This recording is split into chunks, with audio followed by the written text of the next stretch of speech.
Next question में हमसे पूछा गया है कि most suitable method of separation of 1:1 mixture of ortho and para nitrophenol is. Most suitable method of separation of 1:1 mixture of most suitable method of separation of 1:1 mixture of ortho and para nitrophenol is chromatography, crystallization, steam distillation और sublimation. इसका answer हो जाएगा steam distillation. अगर हमको ortho और para nitrophenol को के 1:1 mixture को सेपरेट करना है तो हमें सबसे सूटेबल मेथड जो होगा, सबसे सूटेबल मेथड जो है इसके अंदर में स्टीम डिस्टिलेशन हम यूज़ करेंगे। क्योंकि स्टीम डिस्टिलेशन क्यों होता है, वाई स्टीम डिस्टिलेशन मेथड क्यों हम यूज़ कर रहे हैं, क्योंकि स्टीम डिस्टिलेशन जो है, process of steam distillation is used for the separation and purification of liquid which is appreciably volatile in steam। एक ऐसे लिक्विड को हम सेपरेट करने के लिए यूज़ करते हैं, उसकी प्योरीफिकेशन के लिए यूज़ करते हैं जो कि वोलाटाइल होता है स्टीम में from non volatile components of a mixture, और या फिर हम इम्प्योरिटीज़ वर्ड भी यूज़ कर सकते हैं।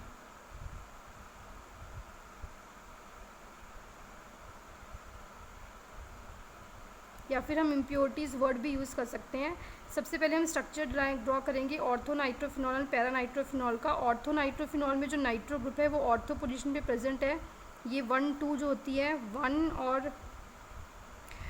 और 2 जो होती है ये हमारी ऑर्थो नाइट्रोफिनॉल की ऑर्थो पोजीशन होती है, और जो 1 और 4 होती है, 1 और 4 जो है 1-4 जो है वो पैरा होती है, और 1-2 जो होती है वो हमारी ऑर्थो होती है।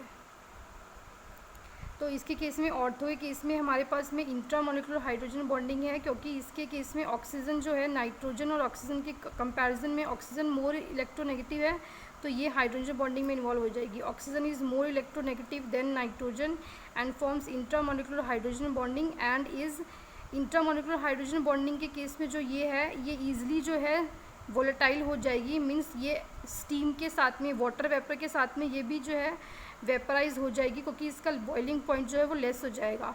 ऑर्थो नाइट्रोफिनॉल का बॉइलिंग पॉइंट लेस होता है और पैरा नाइट्रोफिनॉल का बॉइलिंग पॉइंट हाई होता है।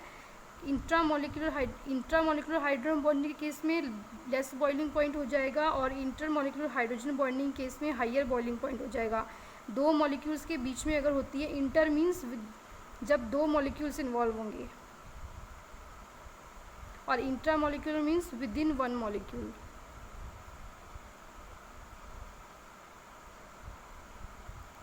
इंट्रामोलिक्यूल का मतलब होता है कि विद इन वन मॉलिक्यूल जो हो रही है, और इंटरमोलिक्यूल की मतलब जिसमें हमारे दो मॉलिक्यूल इन्वॉल्व हो रहे हैं।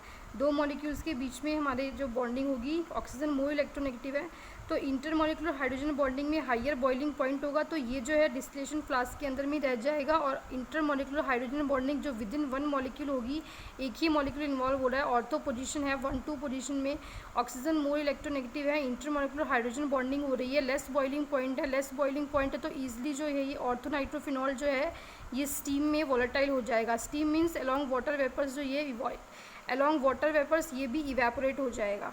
वोलेटाइल मीन्स जो ईजिली इवेपोरेट हो जाए। वोलेटाइल मीन्स जो ईजिली से इवेपोरेट हो जाता है। ईजिली से एवापोरेशन किसका हो जाएगा, ईजिली से एवापोरेशन जो है वो हमारा ऑर्थो नाइट्रोफिनॉल, जिसमें इंट्रामोलिकुलर हाइड्रोजन बॉन्ड होती है, ऑर्थो नाइट्रोफिनॉल जो है वो ईजिली से हो जाएगा। और ये जो है इतना ईजिली नहीं हो जाएगा। Basically reason behind is boiling point is less and boiling point is high in case of intermolecular hydrogen bonding.